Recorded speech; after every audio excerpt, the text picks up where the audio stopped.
A very good morning and heartily welcome to all the luminaries and participants who have joined with us today.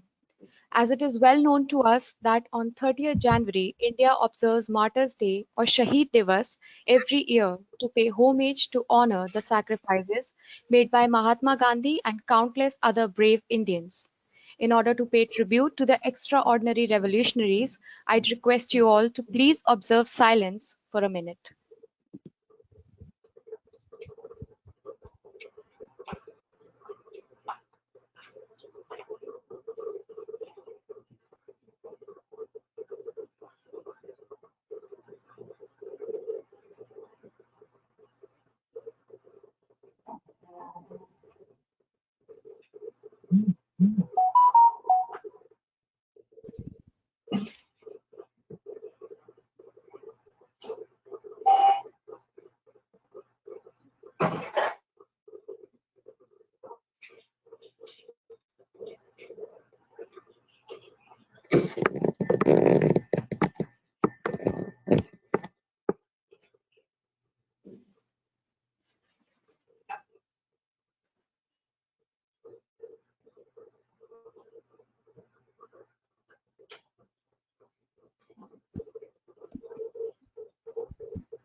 Moving on, I'd again like to welcome you all to the 28th session of the webinar series organized by Indian Concrete Institute, Ghaziabad Center, and Ultratech Cement Limited on a very imperative topic, that is interpretation of NDT results for acceptance of concrete by our eminent speaker, Engineer Ujjwal Kunte, who is Managing Director of CQRA.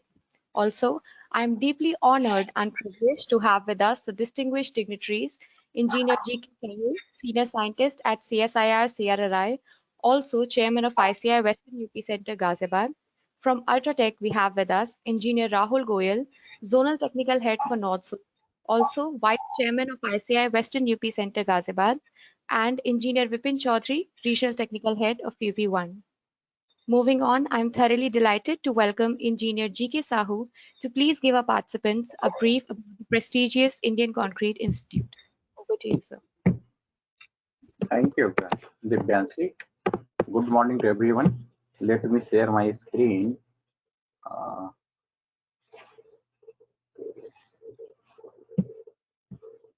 Okay, just 3 minutes.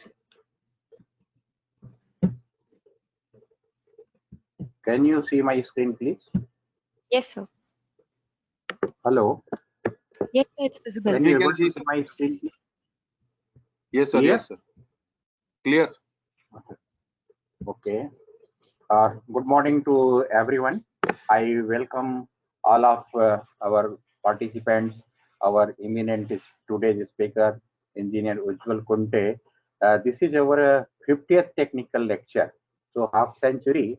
In that way, also that number is very important, and this lecture is also very important. You will find too much similarity between our human body and concrete. So as we can go for any non-destructive testing, you can say for our body, in that way similar to that, we can go for our concrete also. So today you will see all these tests and the experience of our Kunteji, so that you can interpret the results of the entity. Oh, actually, this Indian Concrete Institute is a society, and we started from 1982. Actually, something gone wrong, so it is coming in the reverse order. Just 1 minute, please. Yeah, something happened sometimes. Yeah. Yeah, so from September 7th, 1982, there were only 500 members and 5 centers. And then, after the journey of around 38 years, you will find we are having 44 regional centers and more than 13,000 our members. So I will request everyone who has joined here should become the member of this largest body of of civil engineers and the people interested in concrete. We are having 351 plus organizational members, and even student chapters you will find in many colleges more than 266. Then member profile, anybody can become the member who is interested in the concrete. Actually, you can see practicing engineer, architects, consultants, manufacturers, research scholars, academicians, students. We are governed by our governing council. So headquarters is having one president, president elected, four vice president, north, east, and west, south, secretary general, 12 elected members, two organizational members in that, two past president, four co-opted members, and chairman of all ICI centers. So this is governing body. Similar to this, we are having for each and every center our governing body. And objective is to promote growth of concrete construction and its sub-specialization, to disseminate information and train personnel for needs of changing concept, to collaborate with national and international agencies, to identify R&D problems of practical relevance, to institute and distribute award for achievements, so that we can promote the people who are hardworking in this area, to arrange national and international workshops, conferences, seminar, and exhibition, to arrange annual lecture series on selected topics. So you can see to fulfill the above requirement, we are arranging many seminars, online webinars, you can say, and we will go for that seminar also online.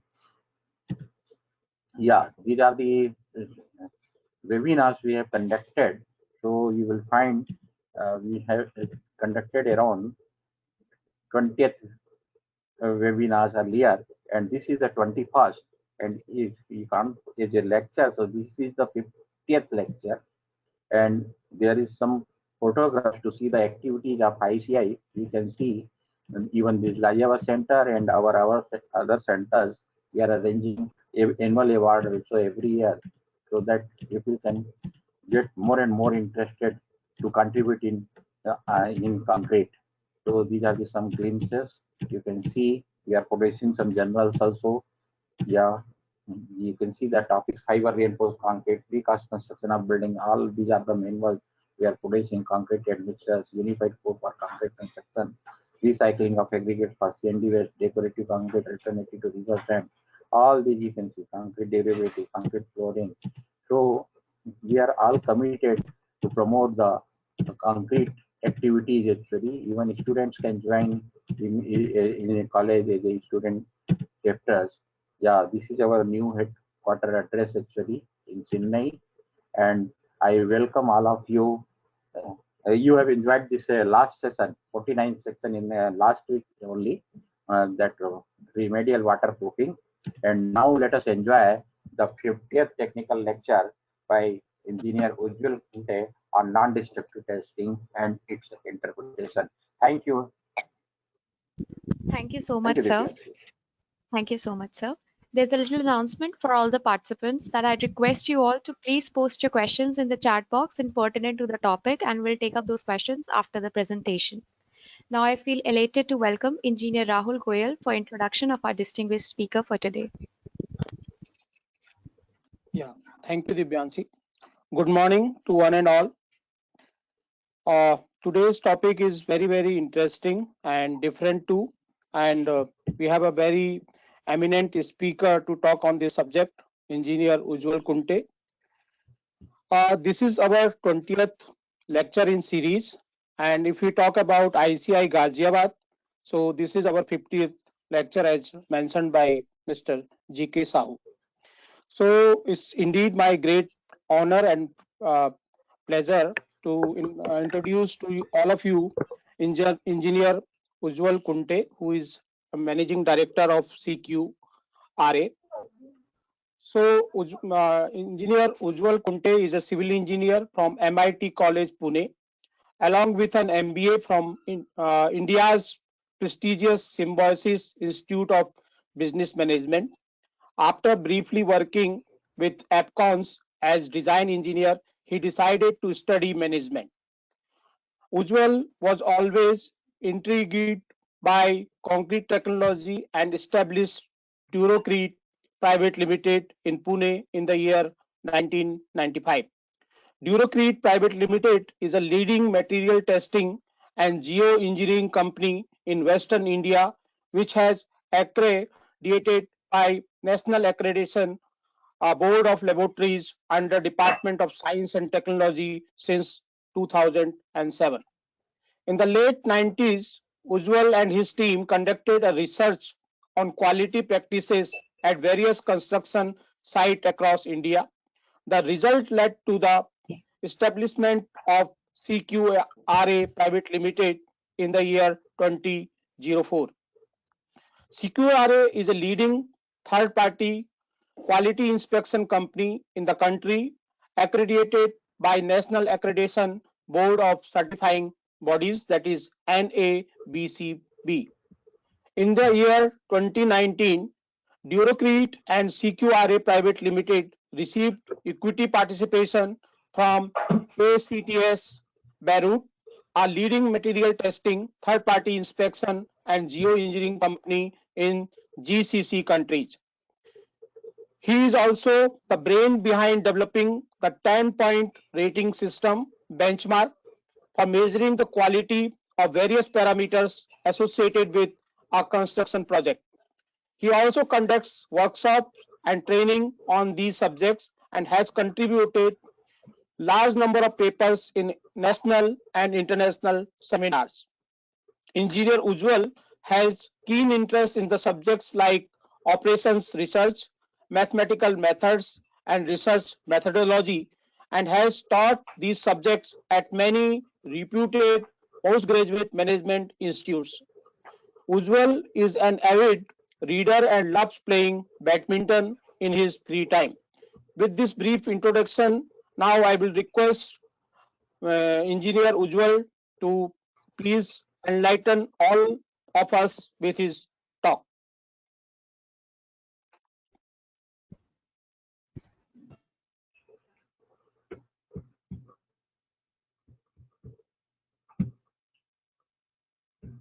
Thank you, Rahul. Can you all see my screen?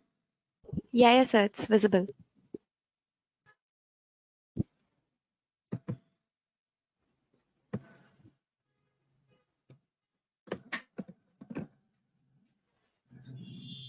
Good morning and welcome to all. I thank ICI Ghaziabad Center and Ultratech for giving me opportunity to present the 50th technical lecture. And the topic is interpretation of NDT results for acceptance of concrete. Normally, NDT is always done when there is a failure of concrete at site. And there is a lot of ignorance and about NDT methods, and also amongst concrete professionals there is a lot of divergence of views on accuracy of these methods. Many a times we find that there is a failure of concrete, and the first line of defense that contractor has is that the cubes are not cast properly, curing was not done, etc. Then when the client insists on something, then the first step is to go propose a rebound hammer test, which is the easiest and the kind of most convenient test for the contractor. But then ultimately the issue goes to the structural engineer, and the structural engineer says that no, there should be core testing. So by the time all this happens and you decide on the concrete, a lot of time has passed. There is a lot of valuable time is lost, and it costs the project. So better understanding of NDT results can help you sail through these situations. Also, somebody asked me that, jokingly of course, that why are you keeping the topic as interpretation of NDT results for acceptance of concrete? Can it not be rejection? So what I would do is I would give answer to this question at end of the seminar.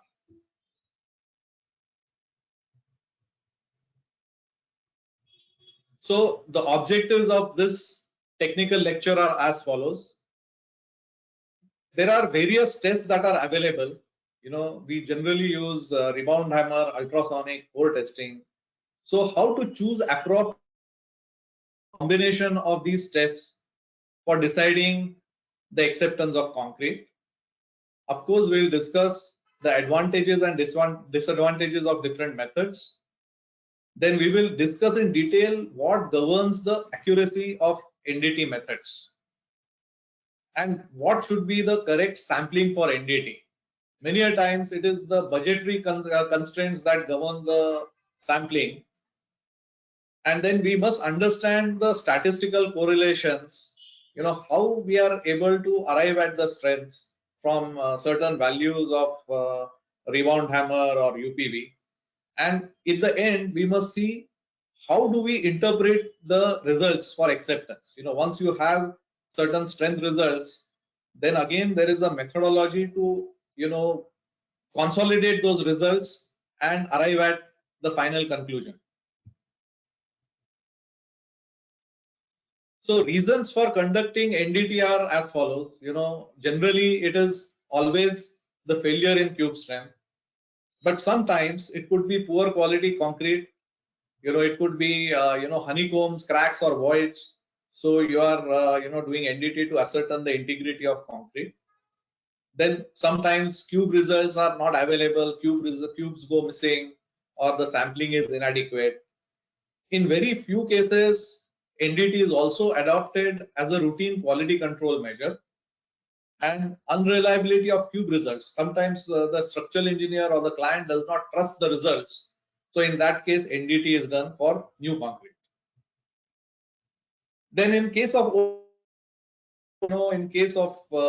distress in old concrete members, when you see cracks, deflections. In some cities, you have structural audits are mandatory. And for structural audits, you need to carry out a NDT. Sometimes change of use of structure means additional loads, and you want to ascertain if the structure can take additional loads. And so these are general reasons why NDT is normally done. There are many methods used for prediction of strength. Actually, NDT methods are many. There are radiographic methods. There are methods based on ultrasonic, using radio waves like GPR, ground penetrating radar. So where you can see the defects in concrete, you can create images. But generally for measurement of mechanical properties like compressive strength, we are adopting these 5 methods: ultrasonic testing, rebound hammer, core testing, Windsor probe, and a pull-out test. And amongst these 5 tests, in India, we are commonly using ultrasonic, rebound, and core testing. So we will be focusing our attention on the first 3 tests in this presentation. So just to give you a background of NDT, we always measure some parameter of concrete. It could be pulse velocity or rebound number. And we also take measurements on concrete where strength is already known. It could be cubes, or actually we take measurements of structure and we extract cores from that structure and test it. And so we have 2 sets of data. One is the data on pulse velocity or rebound hammer versus the core strength or the cube strength of that member. And then we can, once we have this data, we can correlate strength to the other parameters to form an equation which is known as regression equation. And generally the accuracy of prediction depends on statistical data that is available and methods of analysis used.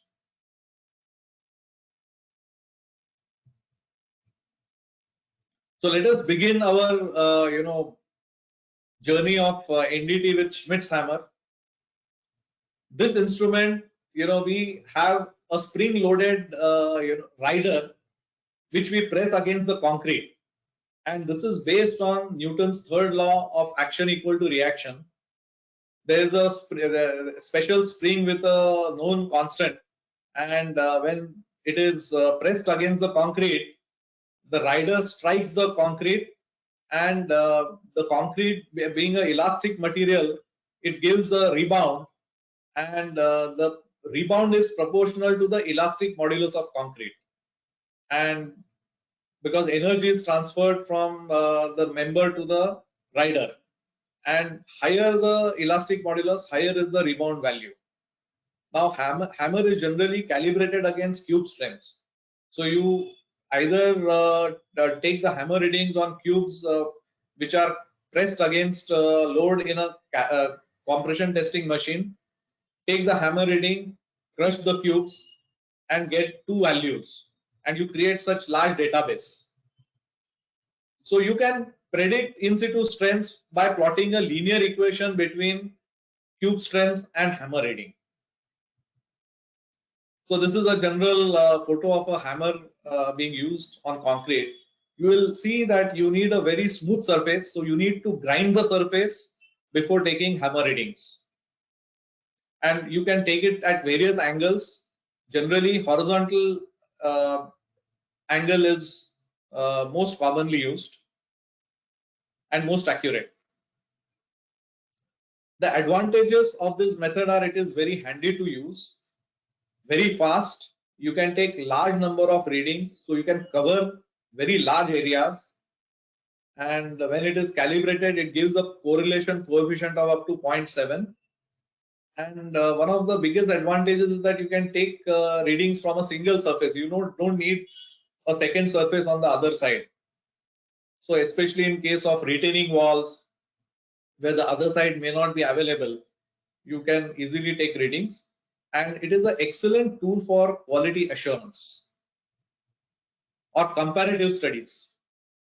But again, this particular instrument has a lot of limitations, that it takes into account only the surface characteristics of concrete. So the rebound is offered by the concrete surface, and so if some problem is there deep down below, it will not be captured in the rebound reading. A low correlation coefficient results in a higher degree of error. Individually, the correlation coefficient between strength and hammer reading is not that great. Also, because there's a spring used, it needs frequent calibration, and it has very low repeatability when compared to UPV, ultrasonic pulse velocity method. That means you can't take the readings at the same point, because there is a small impression that has happened. And when you take additional readings close by, you may get little different readings. And it is not recommended for old concrete. Then there are certain parameters that affect the readings, which are of course the skill of the operator. Then there is a process of carbonation of concrete. That means over a period of time, the carbon dioxide from atmosphere reacts with the lime that is present in concrete, and it makes the surface very hard. So as a result, you start getting higher readings. So this generally after 90 days, you are going to have effect of carbonation on rebound readings. So in this case, you have to make a correction for carbonation. That means you have to grind the surface to a deeper level and for a sample location, and take additional rebound readings at that level, and check the difference in the readings. So let us say that the reading at the surface is 40, and if you grind the surface to 1 centimeter and smoothen the surface and take additional readings where there is no carbonation, you are getting a reading of 30. So that factor 30 upon 40 is the factor that you have to apply for the rebound readings wherever you are taking. So this is especially for old concrete. Then if the surface is wet, the readings can get affected. Then of course the size of concrete member, if there's a steel bar present just below the surface, if the cover is not adequate, it can impact the hammer readings and maturity level of concrete. When we do sampling for Schmidt's hammer, generally it is a good practice to identify pores and sample for each pore separately. And general sampling is 15 to 25%. Sampling should be done randomly, and we normally take two locations very close to each other, and for each location we need to take 6 to 10 readings. This is because there is a lot of variability in the readings. So once you take average of 6 to 10 readings, the average value will be fairly stable. You will get close values of average. Then let us look at ultrasonic pulse velocity testing. In this method, we are passing a ultrasonic pulse through hardened concrete, and generally the probes are on the two sides of the concrete member, opposite sides. The velocity of the pulse is calculated as distance upon time. We know the distance between the probes, and time is measured in microseconds. And pulse velocity gives idea about integrity of concrete.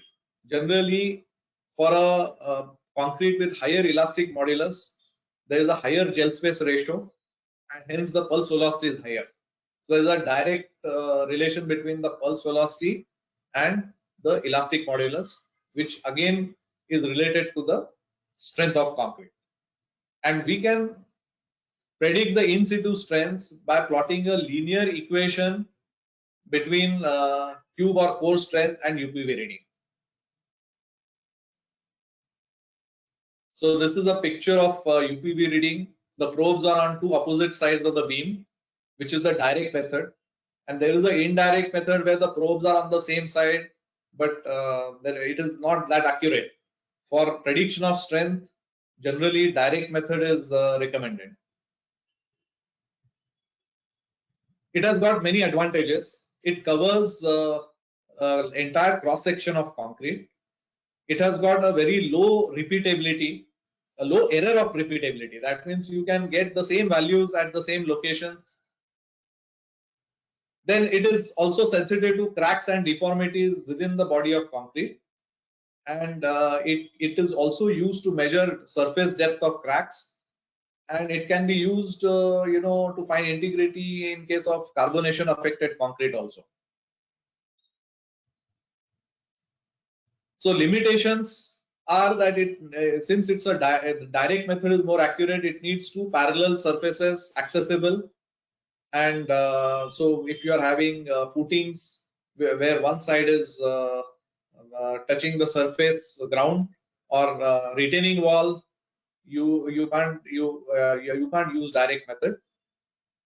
It needs a good surface preparation because any irregularities in the surface can affect the velocity. So you need to grind the surface, make it smooth, apply good grease.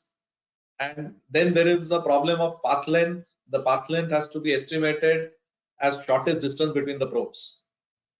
And again, the limitation is that indirect methods, that is semi-direct and indirect, are not reliable. Now, how do we do sampling for UPV? Again, it is advisable to identify different pores separately.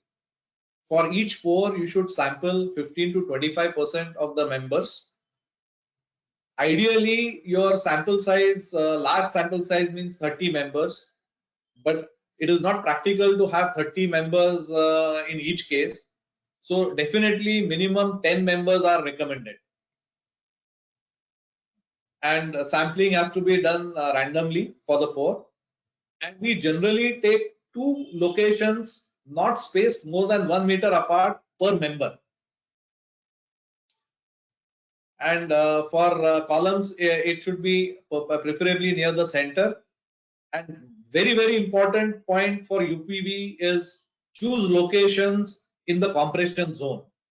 Because concrete, when it behaves in flexure, especially below the neutral axis, there is cracking, tension cracking, and that can reduce the pulse velocity significantly. There's a question that why we take two locations per member. Why not one? Or why not more? Now, the general answer to this is that the purpose is to check the consistency of the reading.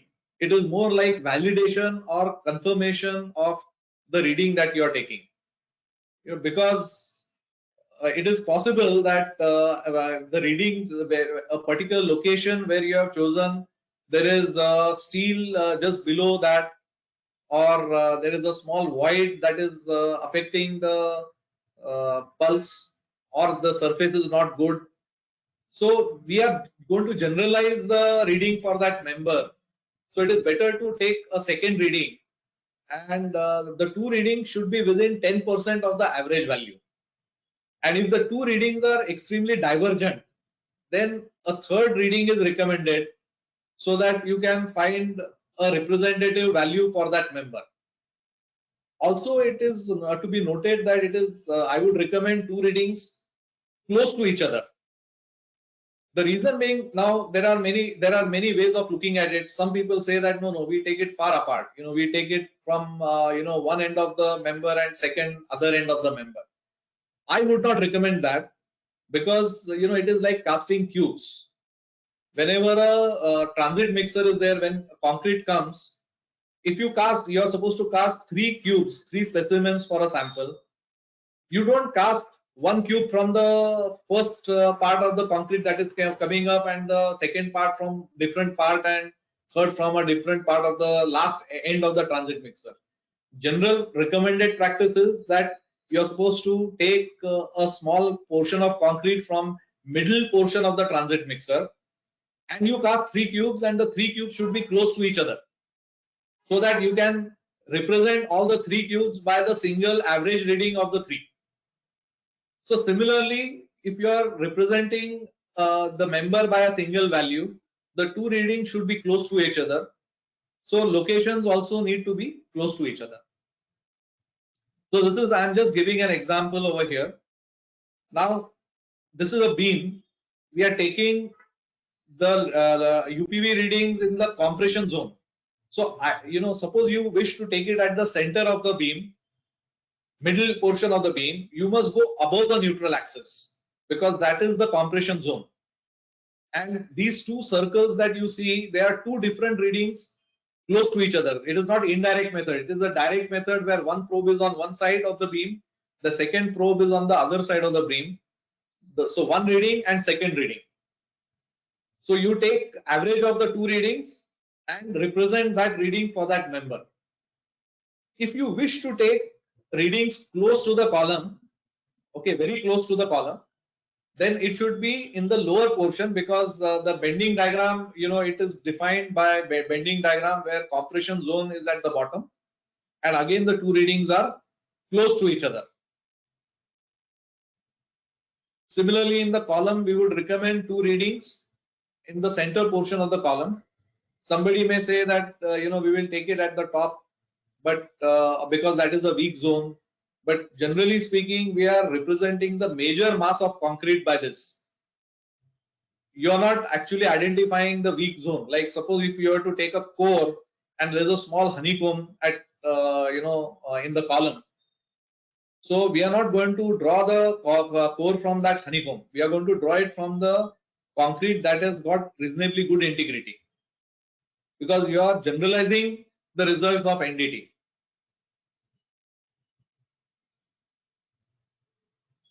Then comes core testing.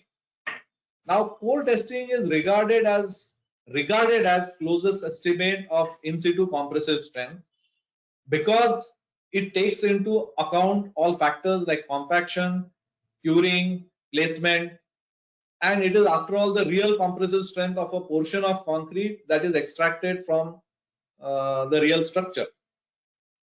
So code says that minimum 3 cores are required, and we generally take the average of 3 results.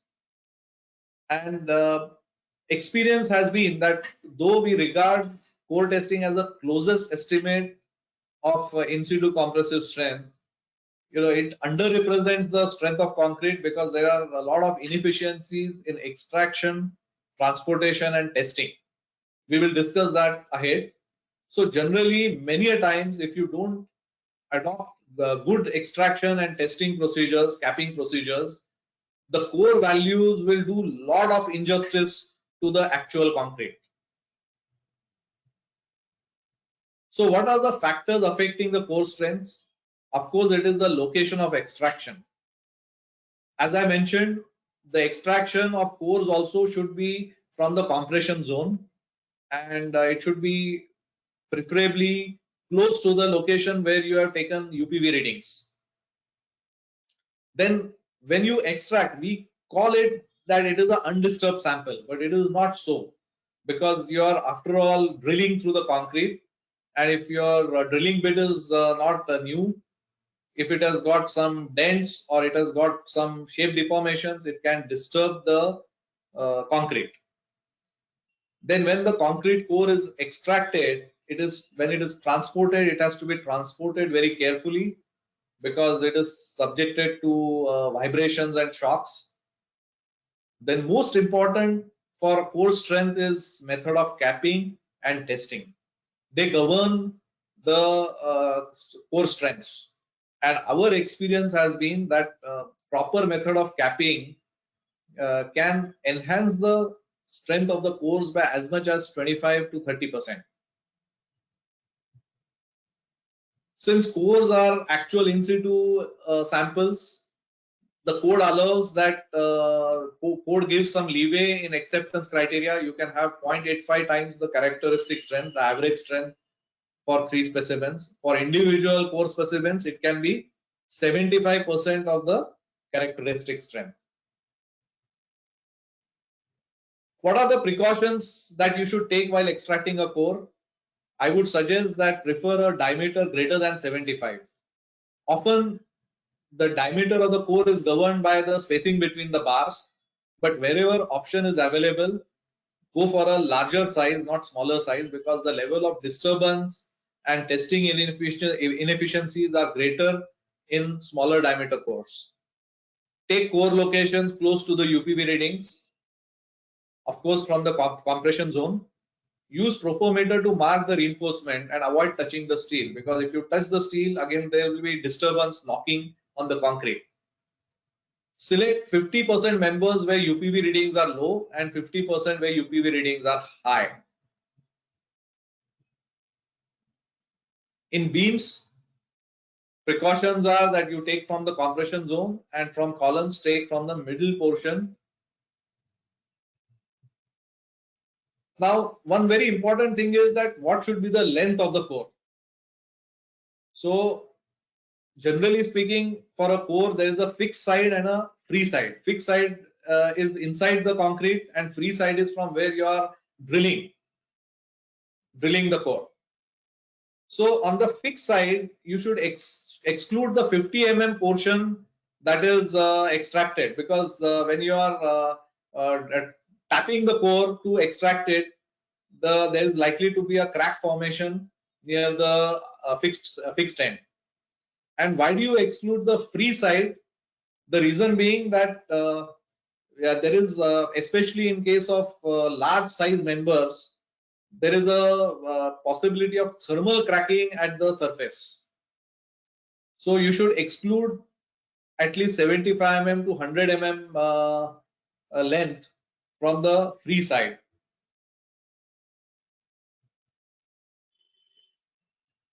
Now, when you are doing core capping, there are various methods. Earlier, people used to use sulfur capping, then came epoxy.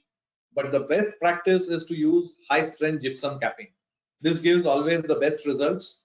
The capping accuracy has to be 0.1 mm, and testing should be done on a low capacity CTM, preferably 50 kN. This has been our experience that same course, if you test it on a higher capacity and a lower capacity machine, there is a difference. The core capping process is so critical in entire process, and if it is not done properly, as I mentioned, it can do a lot of injustice to the concrete. You are predicting a lower strength than what it is, and then you are adding the cost of retrofitting.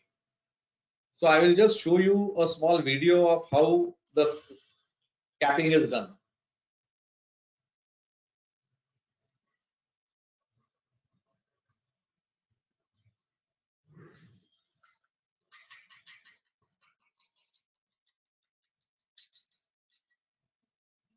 With the help of a glass plate, which is held with a small bubble tube.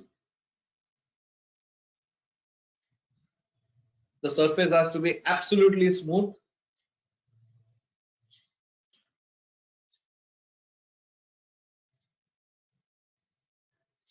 It shines like glass. This is a photo. Now let us have some discussion on uncertainty measurement in NDT. We have seen what are the three commonly used methods, their pros and cons and precautions and their sampling. Now what are the factors that contribute to uncertainty? So it is of course the sampling, the number of samples that you take and how and where you take the samples from. The extraction of an undisturbed sample is very, very critical in case of core. Then there are many testing inefficiencies. Now these testing inefficiencies are in case of NDT as well as core testing, but they are also there in cube testing. And accuracy of correlation with strength. How good is the correlation with strength? That also governs the uncertainty. So before we get to the analysis of or checking on the reliability of NDT methods, we need to go through certain definitions. Like what is universe? Universe is the entire core comprising of all concrete. A sampling frame is list of all members, individual members of the core. That means if you are checking columns, then list of all columns would be your sampling frame. If you are like in case of actual cubes, you are casting fresh cubes from fresh concrete, so the sampling frame would be transit mixers, list of all transit mixers. Then sampling unit is an individual member. So sampling unit in case of NDT is generally a column, beam or a slab. Sample size is the number of samples that you are taking from the sampling frame. So number of members is the sample size, not number of locations. And percentage sample is the percentage of testing that you are doing, the number of members you are covering.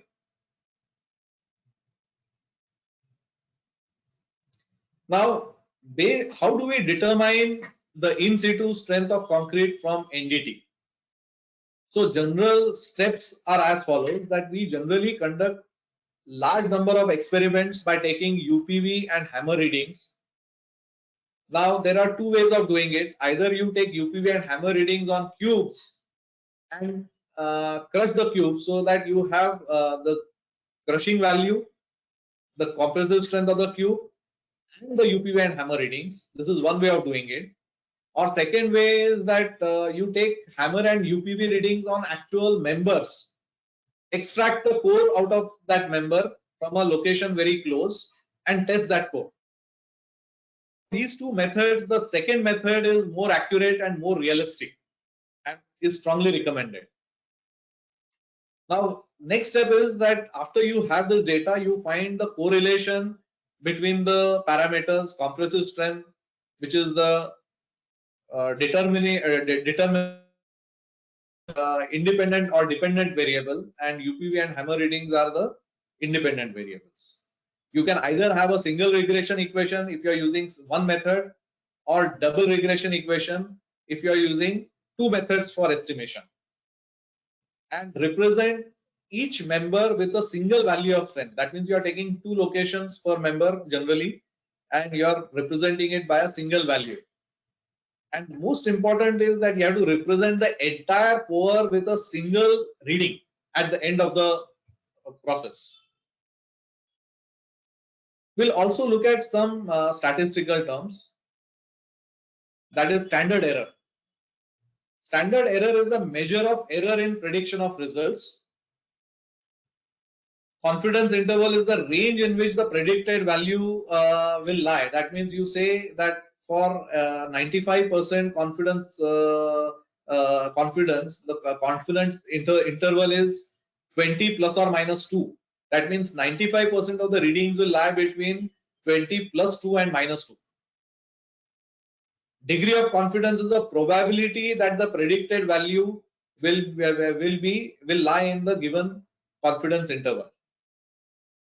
That means if I say that there is a 95% chance that my results will be more than 20, so that is my 95% is my confidence degree of confidence.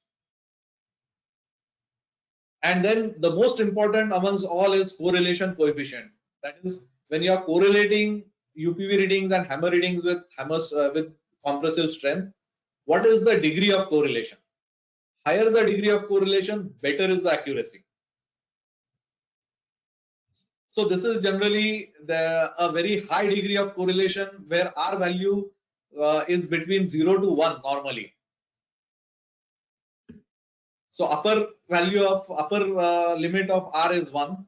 So this is a R value of 0.99. So you can say that the plot is linear, straight line. So this indicates a very high degree of accuracy or high degree of correlation.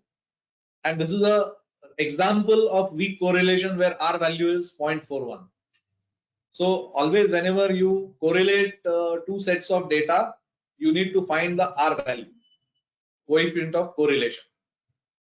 So generally, this is the table, when the R value is 0.7 to 0.8, we say that it is low accuracy. 0.8 to 0.9 is medium accuracy, and 0.9 to 1 is a high accuracy. So now when we look at different tests and their combinations, we find that when you use only Schmidt's hammer, the R value, of course, when you are doing proper calibration and everything, the R value can be from 0.7 to 0.8. When you are using only UPV reading, again your R value could be between 0.7 to 0.8. So both these things indicate low accuracy. What does it mean? That if you use only Schmidt's hammer or only UPV, the level of accuracy is very low. But when you use UPV and Schmidt's hammer together to form a double regression, the R value increases from 0.8 to 0.85. And when you combine the methods of UPV, Schmidt's hammer and core, you go from moderate accuracy to high accuracy. So you are always above 0.9 to 0.95. So amongst all these methods, what you observe is that individual methods, either Schmidt's hammer or UPV, have low correlation with strength. And then when you use them together, either UPV plus hammer or in combination with core, you can increase the level of accuracy. Now, what we generally do is we also use some advanced statistical tools like cluster analysis and multiple regression when we are forming the equations, so that we can accurately predict the strength, compressive strength. Now in this, what I have done is I have a plot of UPV readings versus compressive strength. That means I have taken a very large set of cube readings or cube readings for compressive strength and or core readings, and I have measured UPV pulse velocity, and this is the scatter that I am getting. You will find that the scatter is very large because there are various types of data and various types of concrete, and the scatter will not be along a straight line, and R value is very low. If I want to represent this by a single linear equation, the R value will be 0.67. So my level of accuracy is low if I'm using an individual reading, individual method. Now what I do is the same data, I use cluster analysis to cluster it between different clusters. So I have cluster 1, cluster 2 and cluster 3 where data is similar. And instead of plotting a single equation, I plot 3 different equations for each cluster. So that means for each type of data, I have a separate equation. And you will find that now the level of prediction becomes much higher. The R value goes above 0.9. So I have 3 sets of data and I can predict. I have to first choose the right cluster, use the equation for that cluster. But then there is a problem, that how do I identify that suppose I am doing UPV and and I have these 3 clusters and 3 equations. How do I determine which cluster equation do I use? So generally what we do is we use core data for that. We extract certain core samples, and then based on the core results that we are getting, we identify the most suitable cluster and then use the equation of that cluster for predicting the strength. So this improves the overall accuracy of prediction. So that is shown by improvement in the R value. Now, how do we determine grade of poor in NDT? The method is as follows, that we find the average predicted strength of each member. That means you are taking 2 locations per member. You represent it by a single reading.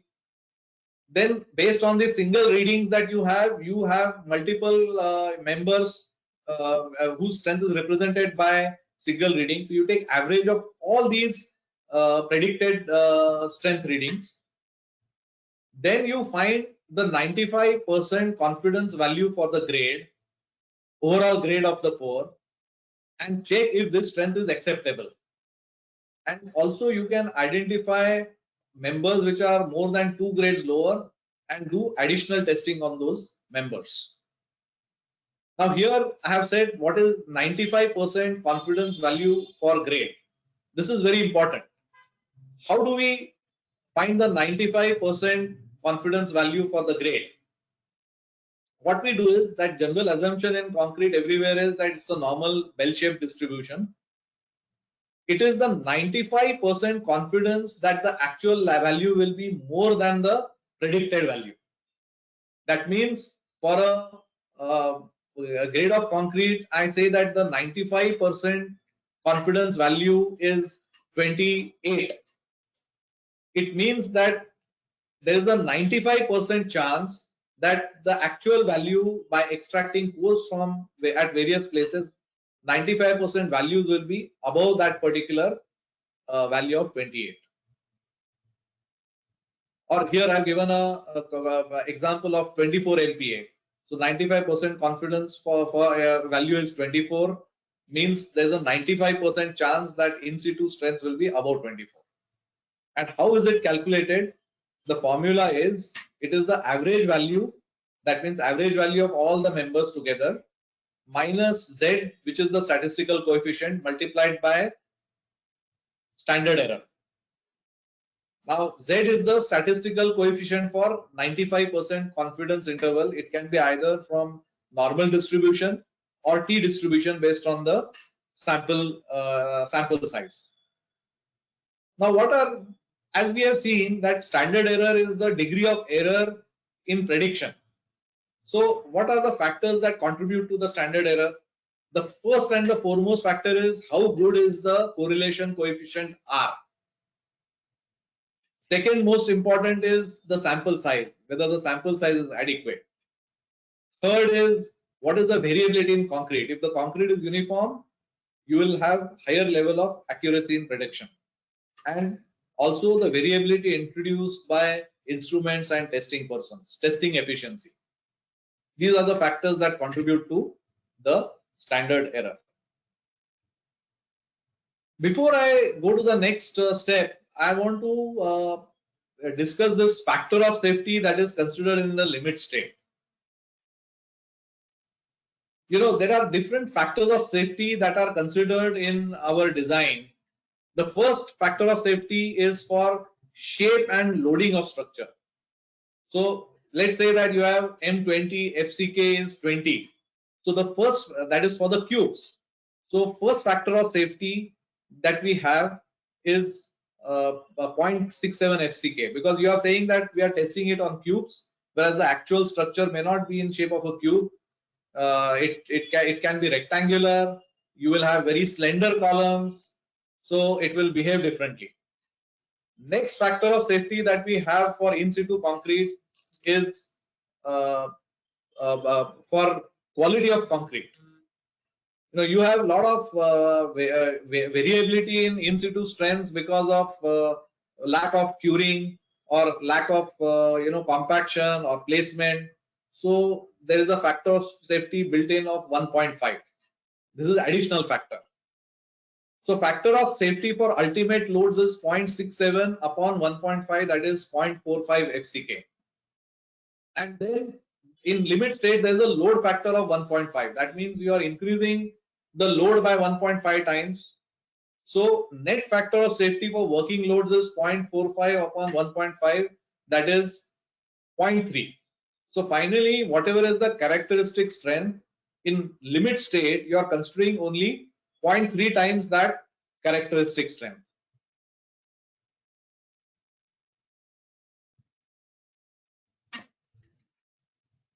So here, I've given an example case for M20 grade of concrete. So first is that, let us say that your average cube strength is 24. So what you are doing is you are going to consider only FCK as 20. You are not going to consider as 24 because that is a factor for production of concrete. Because when you are making concrete in the batching plant, you are not testing each and every lot.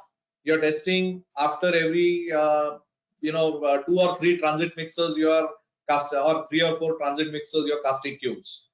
So you are applying that factor. So you are considering FCK as 20, and that's why this margin of 0.825 times standard deviation is given, factor for concrete production. Then, as I mentioned, you have another factor for shape and slenderness of structural element, which is 0.67 FCK, followed by factor for in situ strength of concrete, which is 1.5, followed by the load factor. So when your cube strength is 24, you are actually considering a maximum stress level of 6 MPa.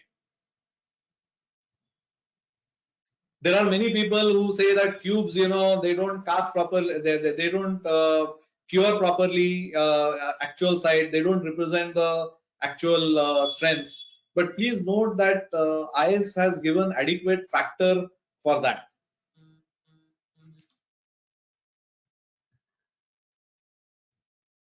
Now look at this. I've compared limit state versus working stress. A lot of people feel that working stress is more lenient and limit state is more stringent, or it takes it is more efficient. But as far as concrete is concerned, limit state is little less efficient than working stress, because in working stress you are taking the stress divided by 3, whereas in limit so it is 0.33 the factor, and in limit state it is 0.3. So here you can see that if it is M20 grade of concrete, the maximum stress in outermost fiber will be only 6 MPa. If it is M25, the maximum stress in the outermost fiber will be 7.5. So the margin given is 25 minus 7.5. That is the margin available. In case of M30, it is 9 MPa. That is 21 MPa. Now here you will observe that as the grade increases, if you go to M60, the maximum stress considered in the outermost fiber is only 18. So you have a margin of 42 MPa. So in my opinion, we are doing injustice to high grade concrete, especially when you are considering a factor for in situ strengths, variability of in situ strengths, factor for inadequate curing and compaction. Don't you think that 42 MPa is a very high factor to be considered? And we are, after all, as you go to higher grade of concrete, we are using the material less efficiently. So there's a lot of margin available over here. Okay, now we will move to one typical case of NDT where you have cast 48 columns in a pour. Grade of concrete is M30, and you have cast 4 samples, each sample comprising of 3 results, and you have got following results. So average is 24.25 MPa of 4 samples. So concrete as the entire pour is not acceptable directly. So NDT is recommended. This is the criteria for acceptance, and it fails this criteria. So recommended NDT plan is for 48 members, let us say 25% size. So we select 12 members. So your sample size is 25%, 12 members.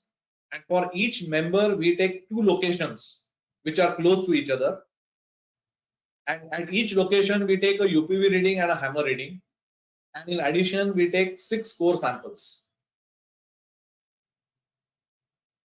Now, these are the strengths predicted by NDT. So I have got a equation, and based on the core results, I use a combination method, UPV and hammer.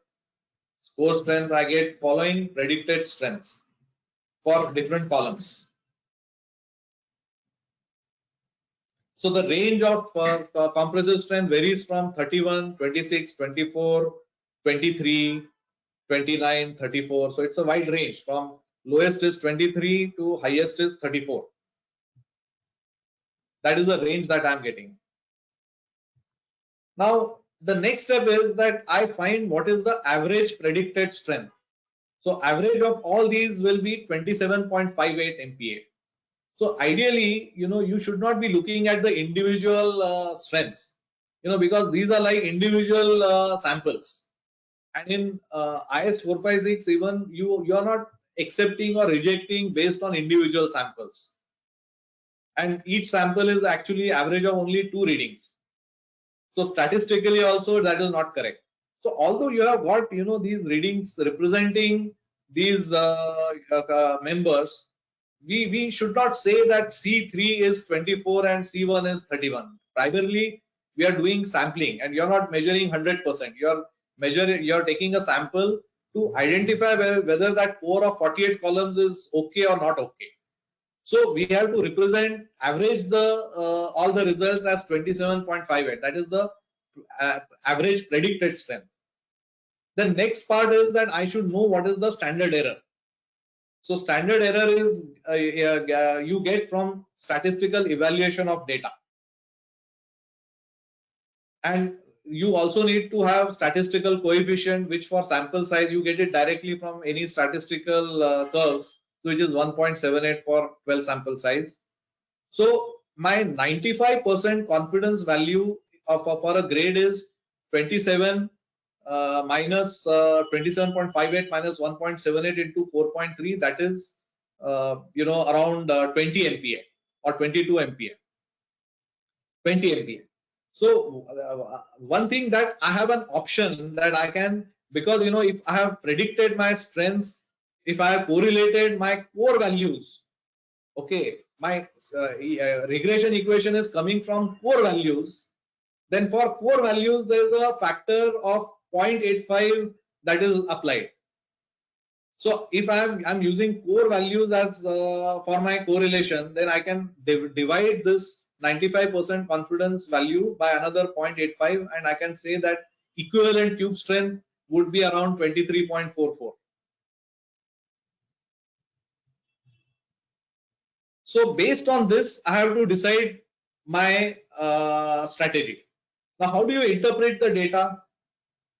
So you have to take the 95% predicted value for the entire core. And as I said, generally it is not advisable to attribute individual values to individual members.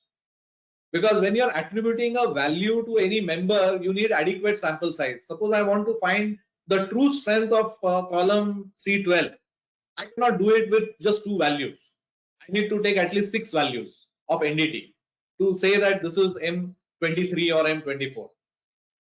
Here objective is to determine for the entire core and plan a strategy for retrofitting all columns considering the 95% confidence value. And it may happen that in some cases, if the column values are more than 2 grades below, then you can do additional investigation for those low grade columns and have a specific solution. But generally, retrofitting strategy should be common for all members. In case there is a wide variation also, you may have to test 100%.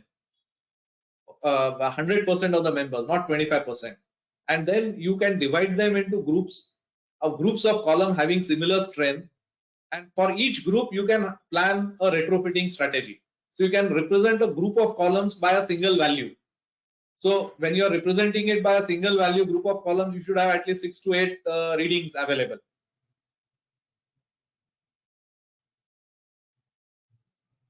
So I would just come back to this, that let's say that you are having M60 grade of concrete, and let us say that you have done an investigation where 95% confidence interval value is 50 MPa. Okay, for M60 grade of concrete. Now here you can see that the maximum stress is only 18 MPa.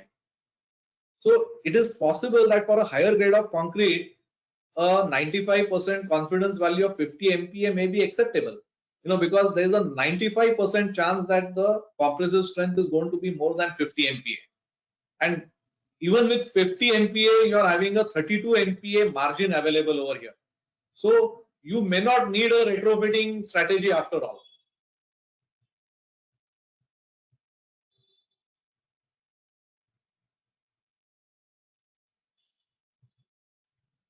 We'll take some few test cases for selection of ND tests. It happens that only individual sample fails, but rest average of 4 samples is satisfactory, but individual sample fails. Then we can go for only Schmidt's hammer and do a comparative testing between the concrete that has passed and concrete that has failed. You may not do a UPV testing in such a scenario. Case 2 is that concrete strength is above the characteristic value but below the acceptance criteria.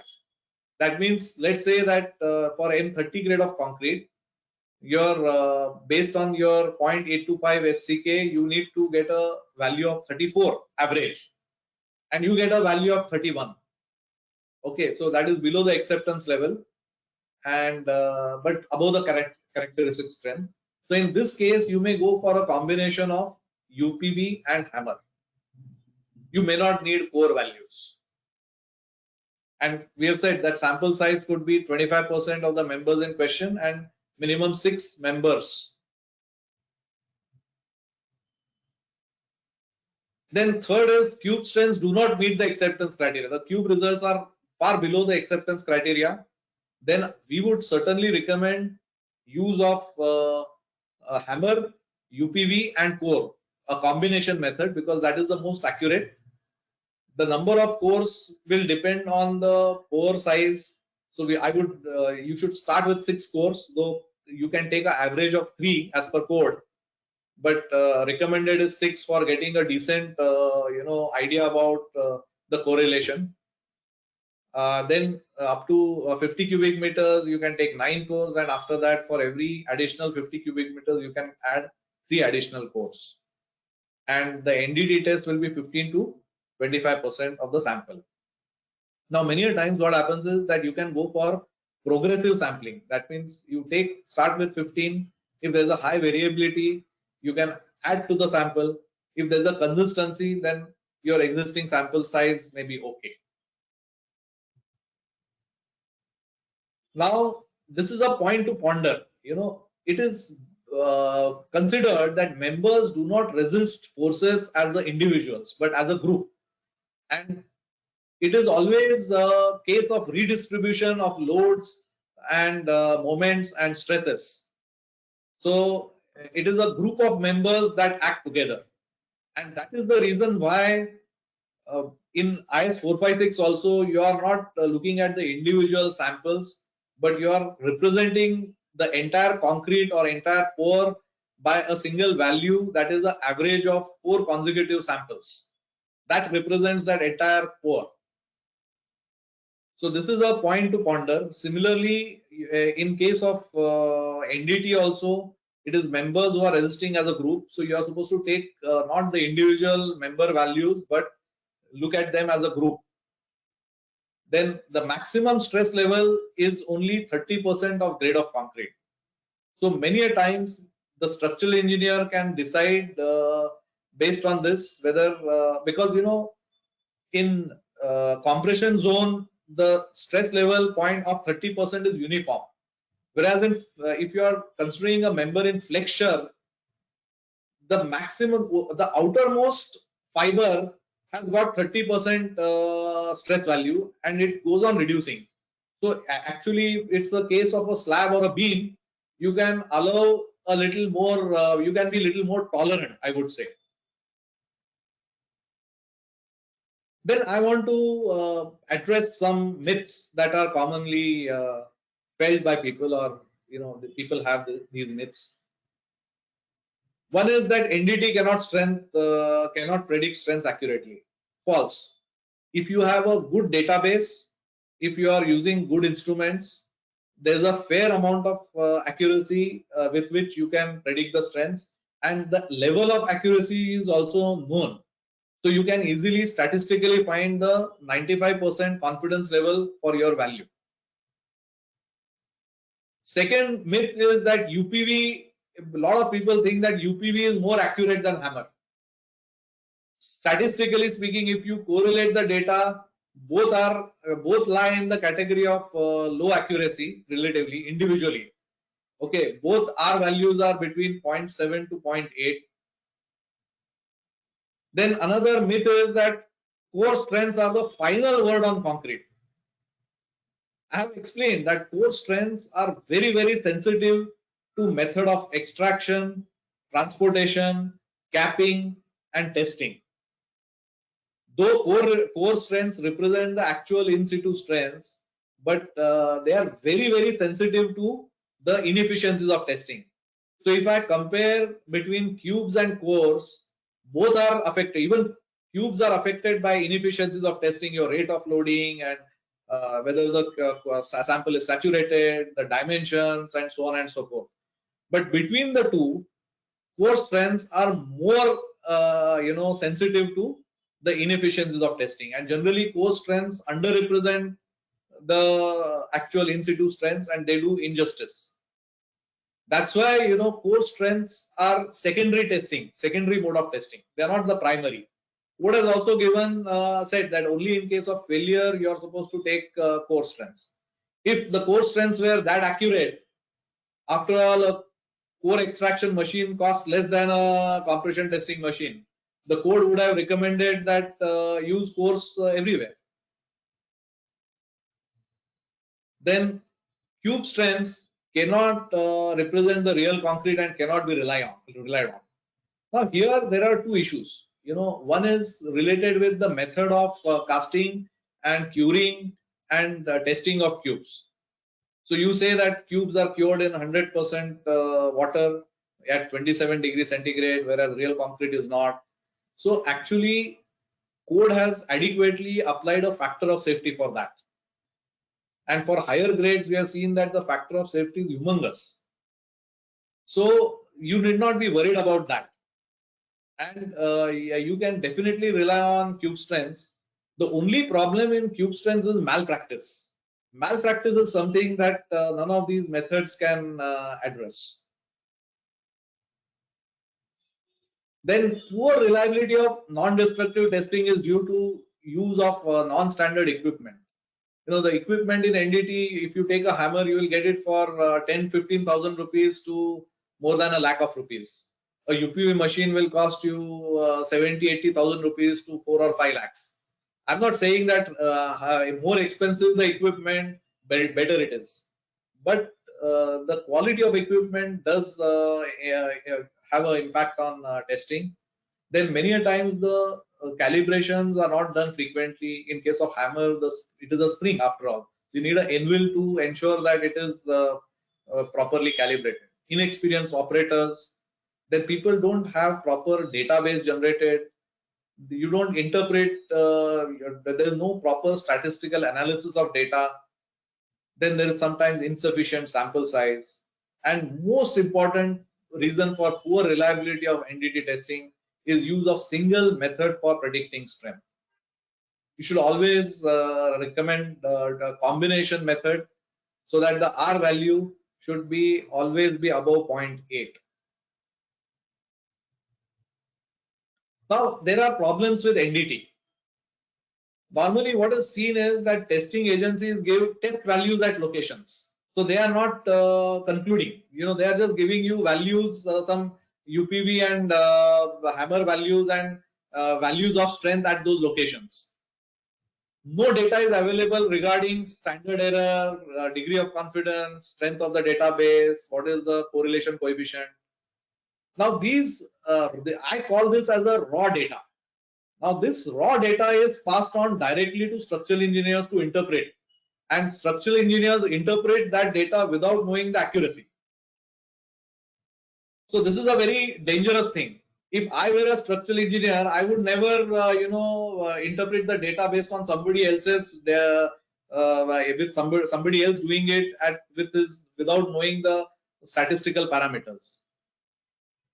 And ideally, testing agencies should conclude on acceptability. Final word, they should put it in paper. That what do you conclude? You are calling it a grade 23, 24, 25, or whatever it is. I always compare that testing agencies are like radiologists, and structural engineers are like surgeons. Now, if you go to a radiologist, the radiologist will look at the data, he'll look at the film, and he will give his own conclusion on his report.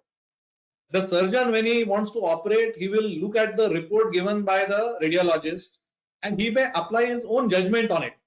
After all, because he's going to conduct the operation. But he certainly relies on what is given in the report. The radiologist doesn't transfer the film directly, the raw data, to the surgeon and asks him to conclude. So this is the problem. But the problem is not with the structural engineers, it is also with the testing agencies, because we have not redeemed ourselves properly by doing proper testing, giving proper statistical parameters and giving conclusion. So I would say that structural engineers should ask following questions: that what is the final grade of concrete of the pour? What is the standard error? So what is the standard error? What is the 95% confidence value for concrete? And is it correlated with cubes or cores?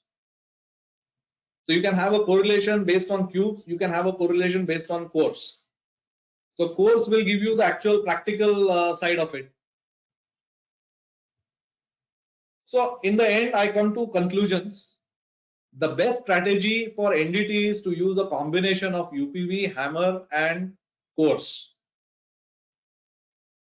The second part is the R value and standard error play a very, very important role on accuracy of the predicted results. Third is that 95% confidence interval value governs the retrofitting strategy. So you should find the 95% confidence interval value. Concrete should be rejected or accepted as a whole and not in parts of batches or members. It is normally to be considered as a whole in groups.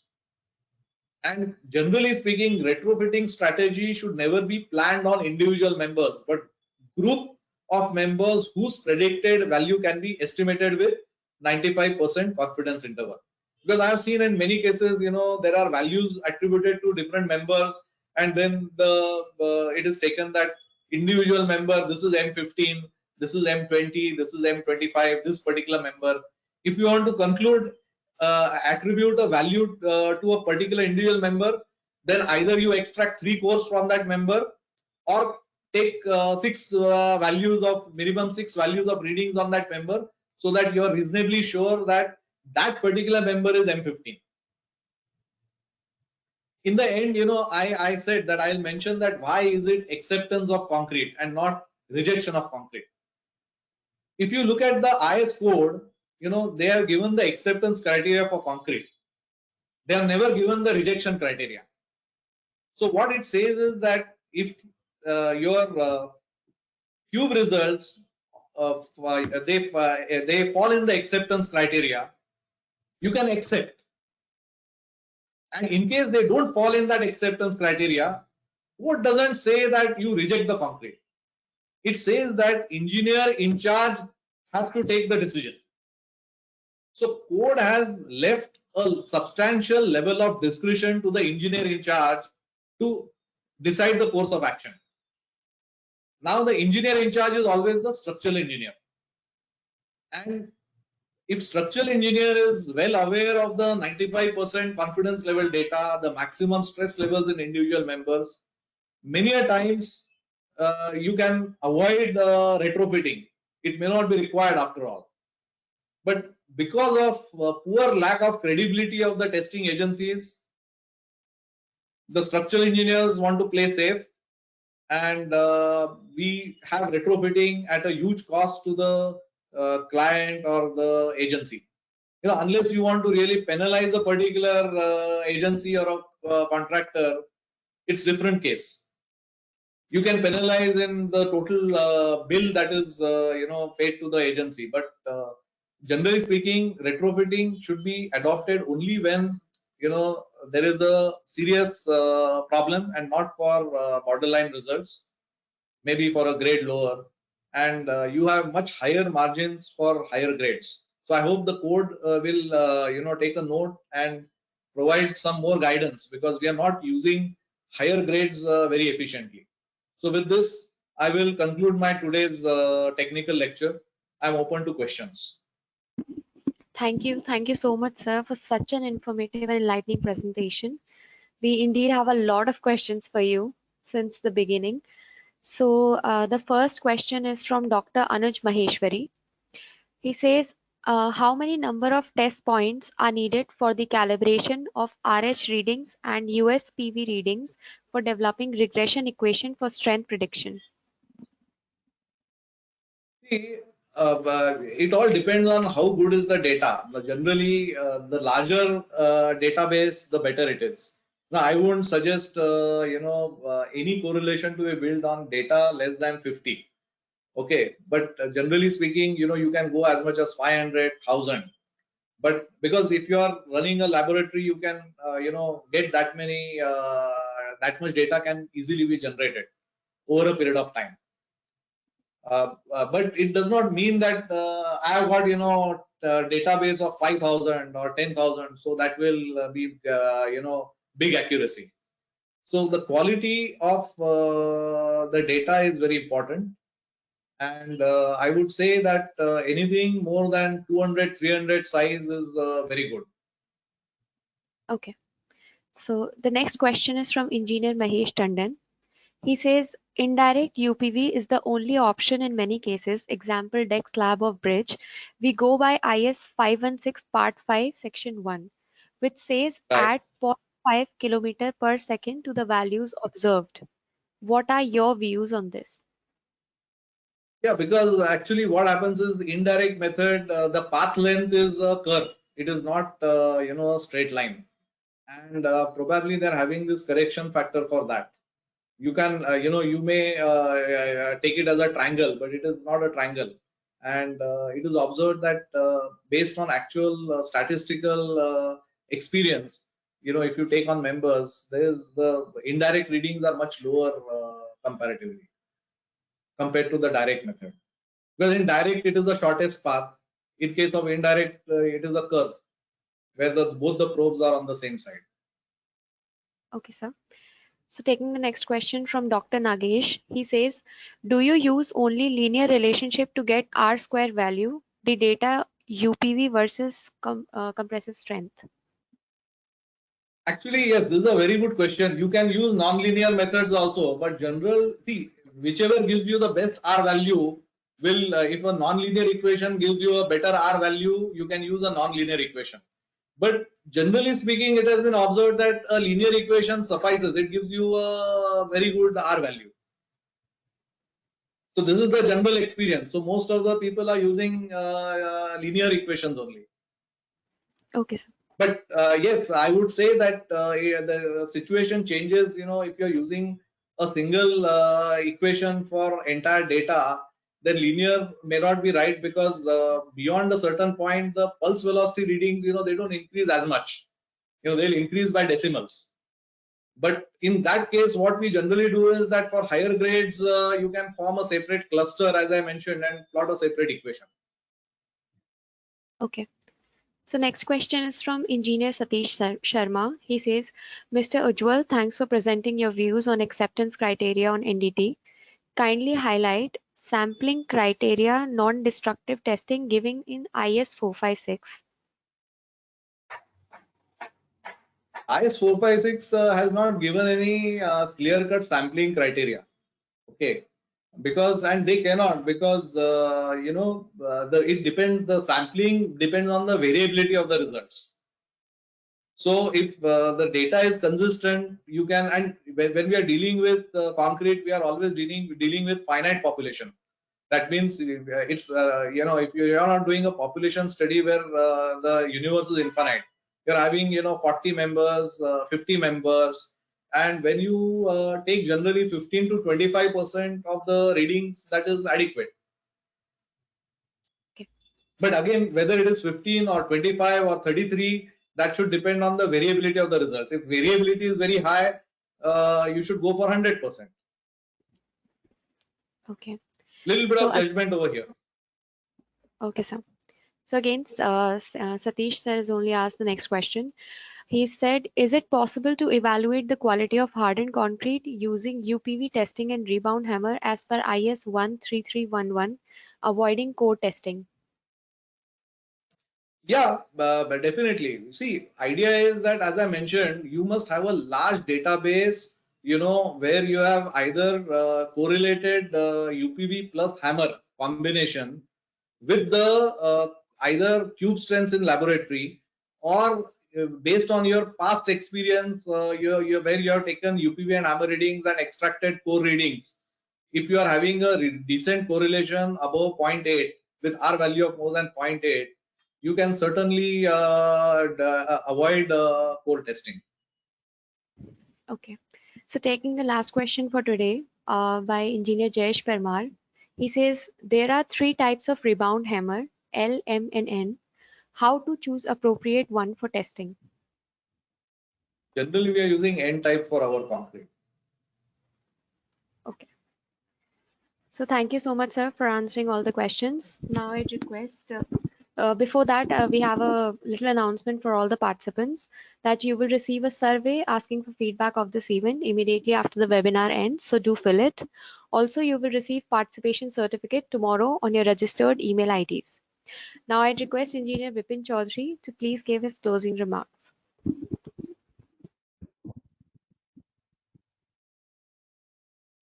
Thank you, Divyanshi. First of all, let me congratulate all the members of the ICI Ghaziabad Center and Ultratech Cement for conducting the 50th lecture in series, which is definitely a big achievement and developing a big platform, a learning platform for the engineers, architect, consultant, college student for the knowledge dissemination. Now I comes to the today speaker and the content of the lecture. So I would like to congratulate Engineer Ujjwal Kunte ji for delivering a wonderful presentation on the NDT. Definitely, he covers all the segments and the areas of NDT. What are the different methods are available which we are using across in India? It may be the rebound hammer, the Smith hammer, the ultrasonic, the core, and the Windset probe. In a journal, we are using the three method, that is the Smith hammers, and he definitely covers what are the benefit and the coverage and what are the limitations are up there in the Smith using the Smith hammer. Ultrasonic pulse velocity testing, definitely the velocity of pulse gives the indication about the integrity of concrete and its strength, and it's very well explained and through the practical site examples. And he also covered the various advantage and the limitations of this method. Core testing, definitely it's the closest, it gives the closest estimate of in situ compressive strength, and it gives the average strength of the pore, and definitely what are the factors are which are affecting the core testing method, like the location of extraction, the transportation, and what are the method of capping. With the video, definitely be able to understand what is how they are doing the capping on the sites, and which is definitely required. Definitely covers the what are the highlight the factor affecting the uncertainty measurement in NDT. What are the briefly explained about the steps which are involved in the estimating of in situ strength, and in the last, I must say he very well explained about what is the error value of error R value and the error value, and how we can correlate into the statistical readings on that. That will give the better results also. And very well explained through the live examples he has taken the last, explaining the about all the test method and clearing the what are the myths about the test method up there. So I must compliment once again Engineer Ujjwal Kunte for covering all the content. And in the last, I want to Thank thank you. all the participants for their questions, definitely, because your questions are like an energy drink for the speaker and definitely for the organizers. But we have a limitation of time, so these are the limited questions we can put right now. So thank you for all the participants and the speaker also. And thank you. Thank you, Ujjwal ji. Thank you so much. Thank you. Thank you. Thank you, sir. Yeah, it was wonderful. Wonderful. Thank you so much. Thank you. Yes, sir.